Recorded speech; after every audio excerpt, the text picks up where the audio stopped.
Pick दे रही है। मान लीजिए आपका पीरियड रेगुलर आ रहा है, फ्लो उसका पहले जैसा ही था वैसा ही है, लेकिन हर बारी जैसा फ्लो आता था, इसमें जो आपको क्लॉट्स है वो नहीं बन रहे हैं नॉर्मल तरीके से। मान लीजिए कि एक दिन का फ्लो ठीक से था, सेकंड डे आपको आ गए क्लॉट्स। ये जो क्लॉट्स है किसी पर्टिकुलर टाइम पे ज़्यादा आ रहे हैं, तो आप ये समझ सकते हैं कि आपका इम्प्लांटेशन फेल हो चुका है। तो क्या होता है कि जब आपका मिसकैरेज होता है तब इस तरीके के क्लॉट्स आते हैं, आना निकलना स्टार्ट हो जाते हैं। लेकिन मैंने एक चीज़ आपको ये बता देती हूँ कि जितना कम समय होता है गर्भधारणा को हुए हुए, तो उतना ही कम मात्रा में क्लॉटिंग होती है।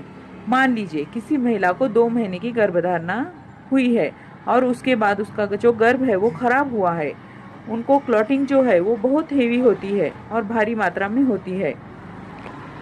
लेकिन आपका जो इम्प्लांटेशन है वो अर्लियर फेल हो गया है, तो आपको जो क्लॉटिंग दिखाई देगी वो नॉर्मल से ज़्यादा दिखाई दे सकती है। हो सकता है नॉर्मल बहाव आते आते अचानक से बढ़ गया है। ये पर्टिकुलर किसी समय पर आपको दिखाई दे सकता है। हो सकता है नॉर्मल बहाव हो रहा था, एक दिन में आते आते अचानक से बढ़ गया। तो ये जो प्रॉब्लम होती है ना, वो अर्लियर इम्प्लांटेशन फेल होने की वजह से होती है। तो अब हम ये देखेंगे कि इसके पीछे के क्या कारण है। कुछ कारण बहुत ही इम्पोर्टेंट होते हैं। सबसे पहला कारण ये है कि महिला काफ़ी ज़्यादा स्ट्रेस में होती है, इसकी वजह से उनका हार्मोन बैलेंस बिगड़ जाता है, वो सही से नहीं बन पाता है।